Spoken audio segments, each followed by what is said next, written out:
반갑습니다. 19일 수요일 새벽 하나님께 올려드립니다. 너는 시냇가에 심은 나무라 함께 찬양 부르십니다. 너는 시냇가에 심은 나무라 하나님의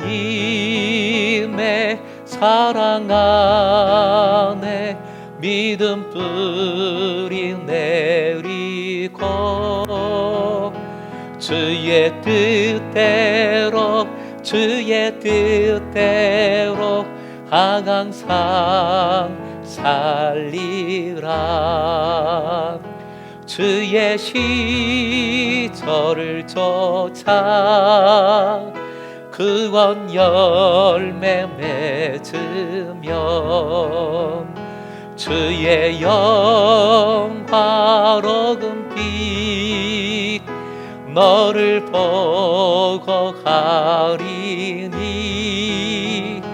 주의 뜻대로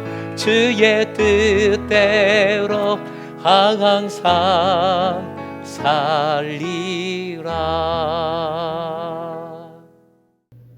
오늘 허락하신 말씀은 출애굽기 2장 16절에서 22절까지입니다. 함께 읽겠습니다. 미디안 제사장에게 7딸이 있었더니 그들이 와서 물을 길어 구유에 채우고 그들의 아버지의 양떼에게 먹이려 하는데 목사들이 와서 그들을 쫓는지라 모세가 일어나 그들을 도와 그 양떼에게 먹이니라. 그들이 그들의 아버지 르우엘에게 이를 때에 아버지가 이르되 너희가 오늘은 어찌하여 이같이 속히 돌아오느냐. 그들이 이르되 한 애굽 사람이 우리를 목사들의 손에서 건져내고 우리를 위하여 물을 길어 양떼에게 먹였나이다.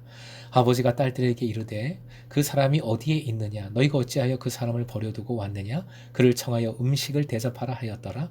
모세가 그와 동거하기를 기뻐하며 그가 그의 딸 십보라를 모세에게 주었더니 그가 아들을 낳음에 모세가 그의 이름을 게르소름이라 하여 이르되 내가 타국에서 나그네가 되었음이라 하였더라. 오늘의 기도 제목, 광야에서 하나님의 뜻과 방법대로 살게 하소서.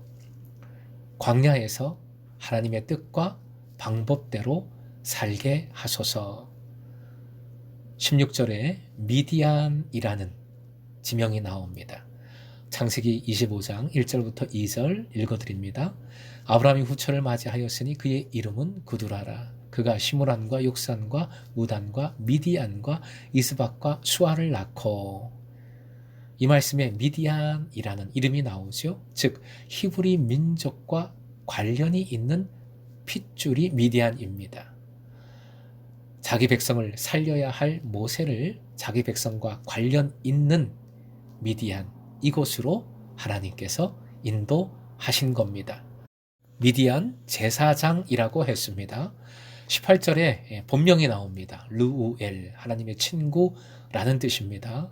출애굽기에는 직위를 뜻하는 이드로라는 명칭이 나오고 민수기 4사기에는 호밥이라고 불리고 있습니다.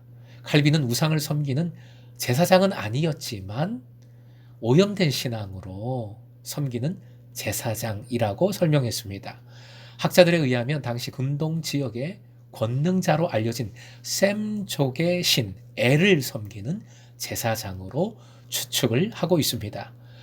제사장이지만 양떼를 쳐야 했고 딸들이 일한 것을 보면 가난한 제사장이었습니다. 요셉도 애굽에서 애굽 제사장의 딸과 결혼을 했지요. 사회를 통해 제대로 된 신앙을 경험을 하게 된 것입니다. 루엘도 마찬가지죠. 사회를 위해 기도하시는 분들 계시다면 요셉이나 이 모세를 사위의 모델로 삼아 기도하면 되리라 생각합니다. 17절 목자들이 와서 그들을 쫓는지라. 목자들 한마디로 깡패들이죠. 쫓는지라 괴롭히다 몰아내다 라는 뜻입니다. 18절로 가보면 르우엘이 딸들에게 너희가 어찌하여 오늘은 이같이 속히 돌아오느냐 했습니다. 매번 이런 깡패한테 당해왔던 겁니다. 모세가 일어나 그들을 도왔습니다. 일어나 쿰이라는 유명한 단어이지요. 모세, 사나이 중에 사나이 아니겠습니까? 영화를 보면 원래 주인공은 혼자 다닙니다. 혼자서 여러 명을 상대하지요. 애굽 궁궐에서 제대로 된 무술을 배운 남자가 모세입니다. 그들을 이겨냈습니다. 그런데 여기서 매우 중요한 점이 두 가지 있습니다. 첫 번째는 도왔다는 것이죠. 아무리 무술과 용맹이 있다 하더라도 상처가 있는 사람은 나서서 돕기 힘듭니다. 도왔다가 인생을 망쳤잖아요. 그것도 동족에게. 얼마나 배신감과 상처가 컸겠습니까? 그런데 놀랍게도 또 일어나서 돕고 있습니다. 또 한 가지 중요한 점은 모세가 목자들을 쫓아내었다는 겁니다.